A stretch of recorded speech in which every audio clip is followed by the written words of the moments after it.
All right, everybody, got my buddy Roy here.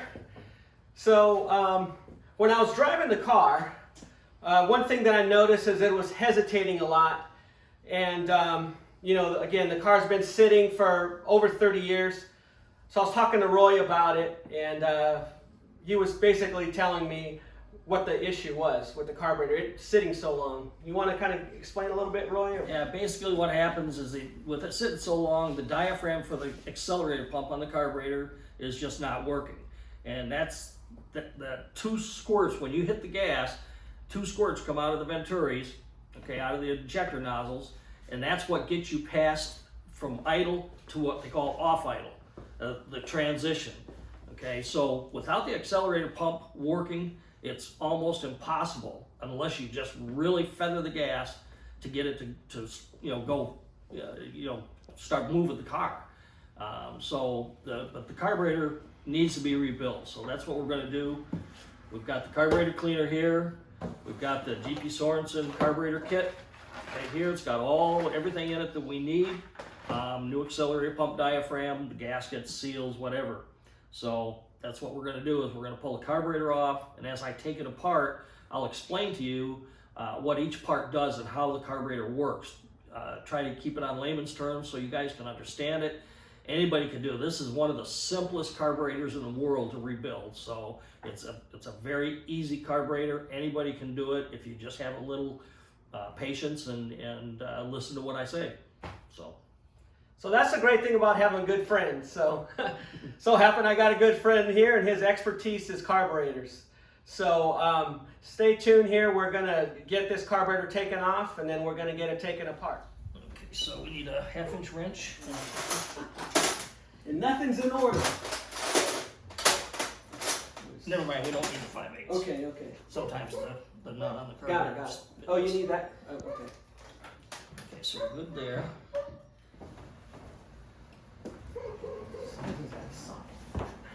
Should be 1/2 inch. I've got. Oh, you got some? Yeah.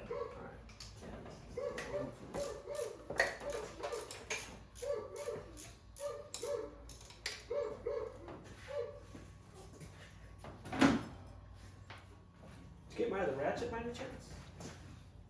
No. I have a full size one. Oh, it's right in front of my face.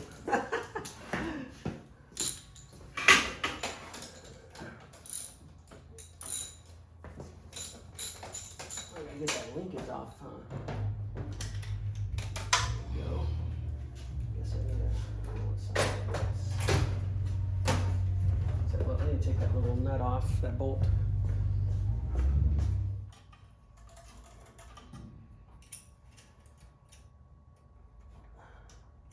I tell you, the AMC is so much different than the GM. Oh yeah. I'm primarily used to GM, but it's just, I've worked on a little bit of Ford stuff, but man, completely different.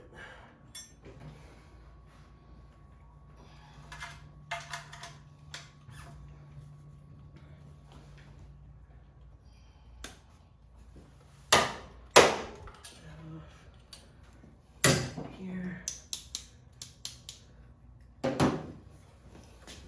Love this. Got that unplugged. This front vacuum line off.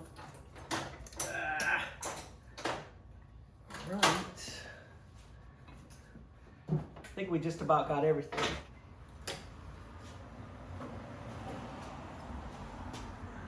I don't know. Can you see this? I didn't know.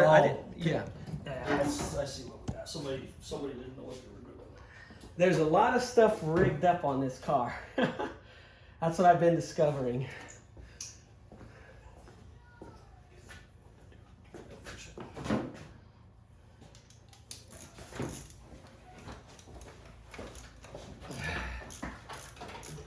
They put the solenoid on top of the nut after it was bolted. Yeah. Okay. Bolted Okay. So.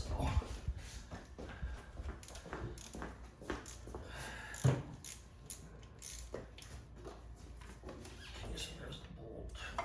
There's All right.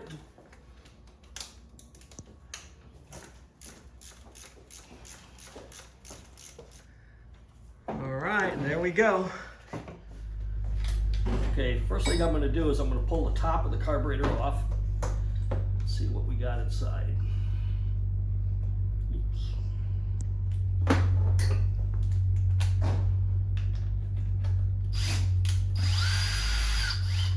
This here that I'm unbolting right now is what they call the choke pull-off diaphragm.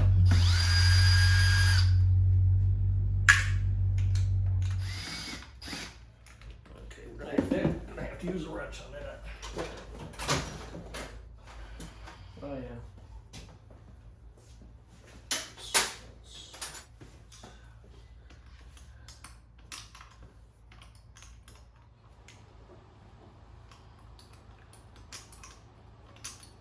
It's a long bolt, huh? Yeah, long-winded as we call it. There we go. Okay.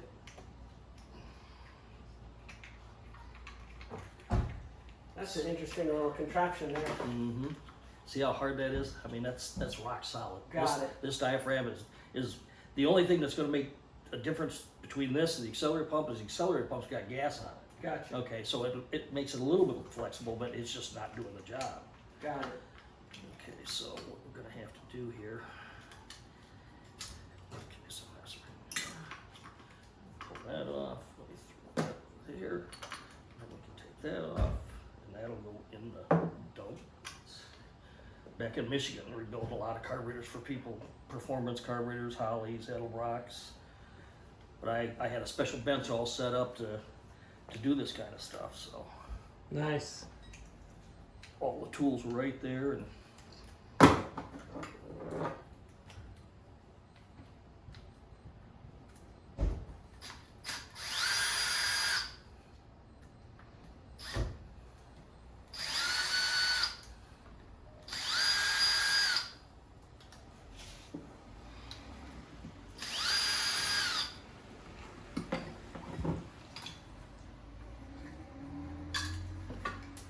Whoa. Right. okay, so this is the choke butterfly. When the vehicle's cold, this choke with the automatic choke, which I'll show you in a minute, closes this. First time you hit the gas,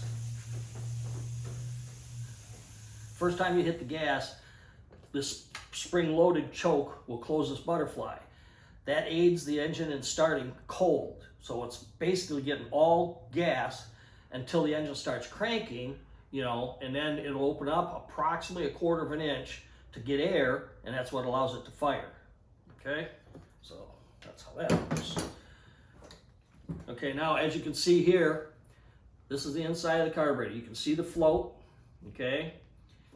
And this here is your Venturi cluster right here, okay? So I'm going to pull that out real quick and I'll show it to you.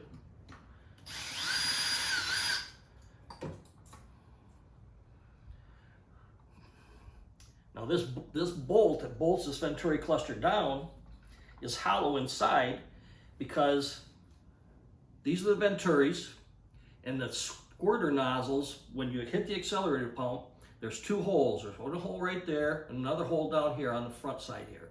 Okay? Probably can't see them. You want to put that up closer if you need to see it? Or good? Okay. So that's what happens. Okay? So here it is sitting here. You hit the accelerator pump, which is right here. You know, when you hit the gas, see the linkage moving there, okay?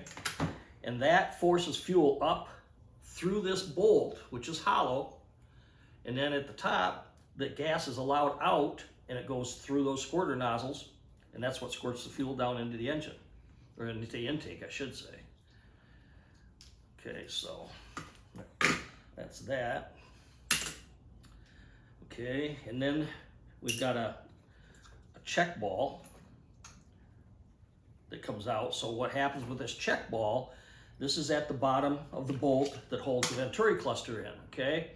And the check ball, when you accelerate, the pressure of the fuel pump pushing fuel up, the ball opens up and lets fuel go past. As soon as you let off the gas, the ball falls down and keeps gas in the accelerator pump area, or the discharge area up here. so that next time you use it, you know, it's already got gas there. It doesn't have to come all the way from the fuel pump or accelerator pump all the way back up here again. So that's how that works. Okay.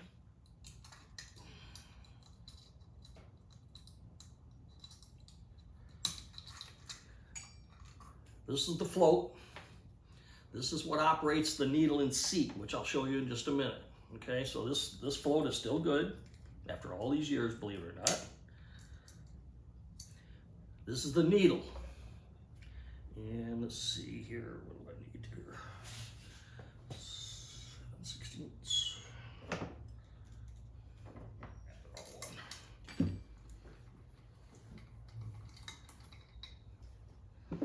Okay, so this is what they call the seat. This is where the gas goes in, right here at the front of the carburetor. This is where the fuel line hooks to, okay? And it comes in the carburetor to this area right here that's threaded that I just pulled this out of. So the needle, which is right here, sits in the seat. And that's what stops the fuel from leaking out of the carburetor. It opens up when the float level gets low, and lets fuel in by lifting just the fuel pressure, by lifting the needle out of the seat just enough so that fuel can get past it. When the float comes up, it shuts that needle off, or basically shuts the fuel flow off, okay? And inside, if you can see down there, you can see the two brass jets. That's what meters the fuel after you hit the gas. At idle, it's got what we call an idle circuit. So fuel just flows automatically. Okay, but when you open the throttle plates, the jets are what meters the amount of fuel going into the engine. Okay? So what we'll do is we'll pull this power valve, because this is the power valve. I'll show you that next. And the power valve is designed to give you more fuel under a bigger demand, like say pulling up a hill. You step on the gas because you want to go up the hill, keep up your speed.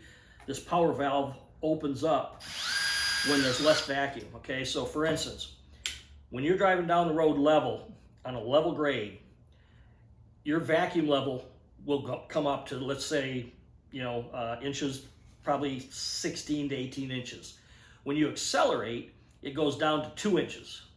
So when it accelerates, or when you accelerate, this power valve, the vacuum lessens, so the power valve opens up, thus allowing fuel. And the fact that the fact that this is wet inside, that shows you that this power valve is blown. Okay, this power valve is no good, which is a common problem, especially if even a rebuilt carburetor, if it's not tuned right or set up right before you start the engine, the first time you hit the gas, if it backfires, that power valve's dead. Okay. Maybe the whole carburetor for you? Or? Oh, there you go. So this is the power valve, okay? This is another diaphragm, okay? So the power valve, and the power valve's froze right up. I mean, it's not even moving. So the diaphragm is just stiffer than all get out, okay? So what happens when you've got vacuum, this sucks up. It sucks this little stem here with the spring under it, it sucks it up, okay? That closes it. When you accelerate, it pops open, letting fuel directly from the bowl, the base of the bowl, right into the intake. Extra fuel to get going up at that grade you're looking at. Power valve, very important, very important. Okay, so now we're gonna pull the accelerator pump. All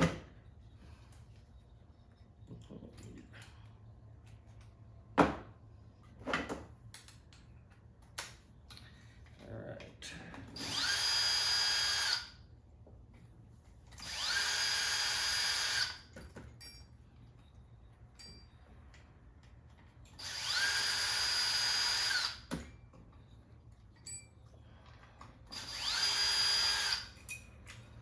There's a spring behind the diaphragm. This is the accelerator pump diaphragm. It's stiffer than a board, okay?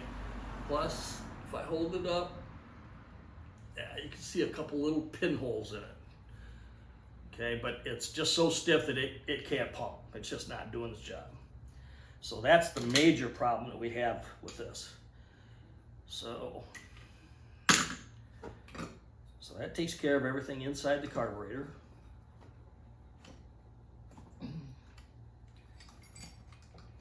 Take the accelerator pump housing off.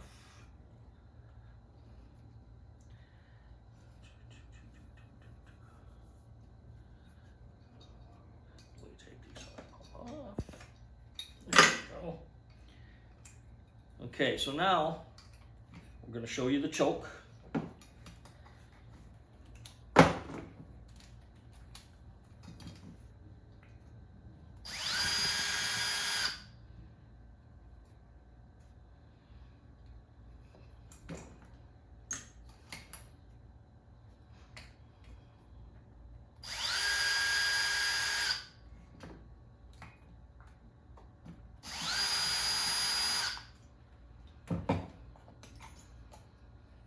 Okay, this is a choke.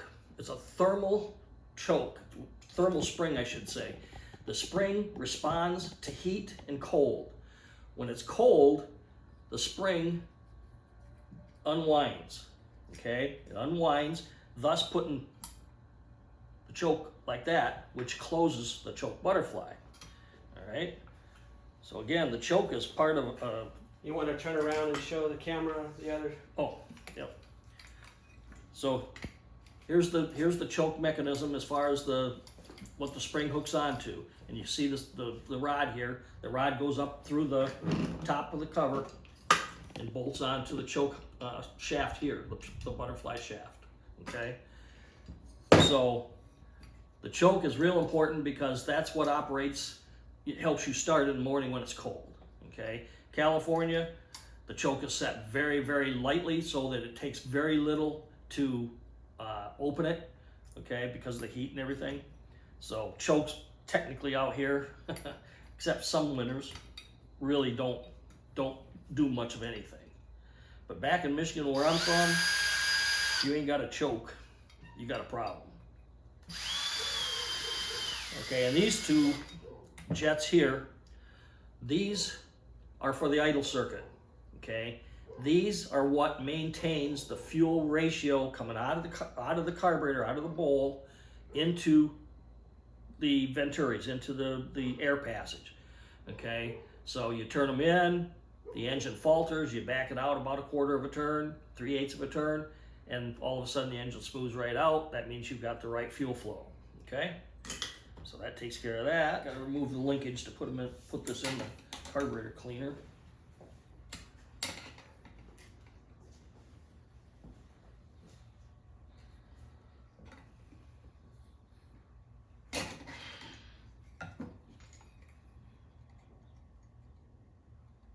Okay. So put that in there. And I'm going to take the choke housing off so that we can put this in the drink.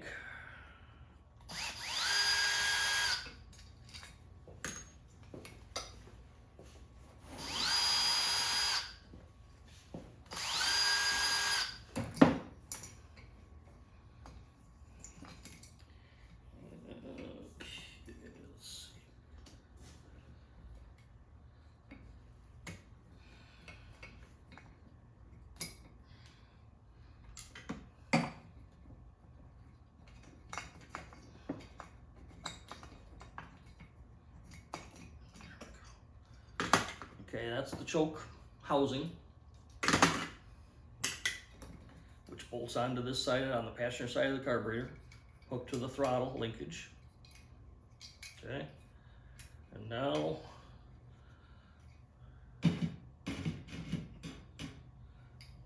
put that out, I guess.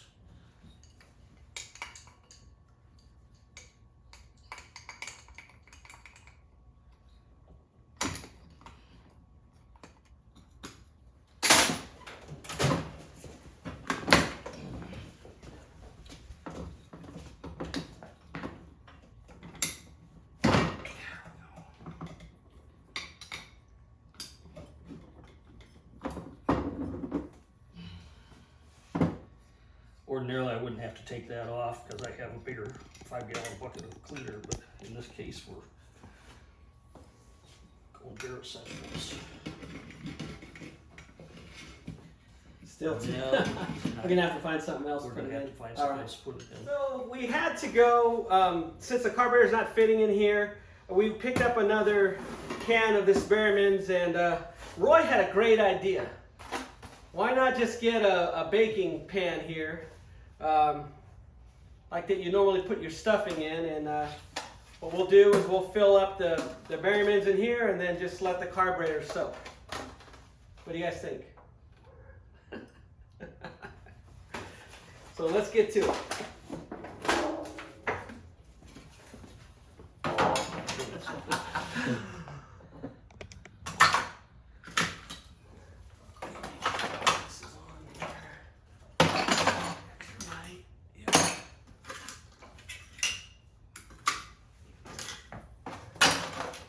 What we're doing is we're putting all the metal parts in this pan along with the carburetor body, the top of the carburetor, the venturi cluster, so we can get everything nice and prettied up before we put it back together. Okay, I think I've got everything.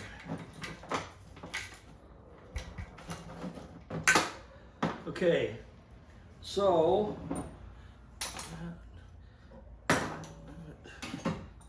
don't think I'm missing anything. This stuff is somewhat caustic, so we definitely don't want to splash it around all over the place. Like that.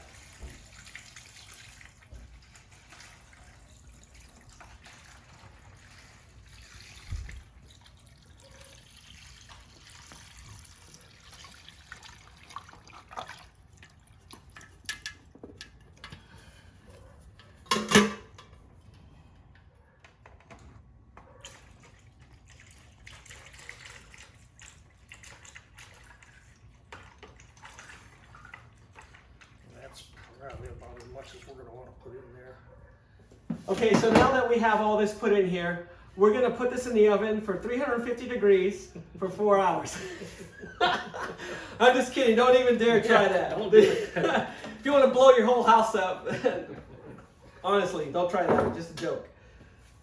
You can just maybe just set it aside for a couple of days, or what are your thoughts on? Well, I would let it soak for at least a couple days, just to soften all the grease and grime that's been on it for God only knows how long. Okay. The problem is, see, this is why we bought the heavier pan. Okay. Because now we can lift this up and it's Okay. not going to collapse on us. So if you try this at home, make sure you get a thick pan. This one's got is pretty thick here. And I can Now what I would do, put some foil on if it. you could put something over it, just Yeah. because then it won't just dissipate, okay? Okay. Or evaporate. Oh, you're right. I didn't Right. think about that. See, and now it's, just by moving it, it's covered. So this moved around enough now, the whole thing is under the fluid, so. So I'm gonna get some foil and we'll get this thing wrapped up here.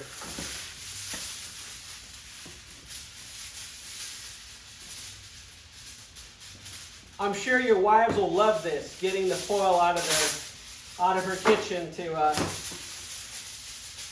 use it for car stuff.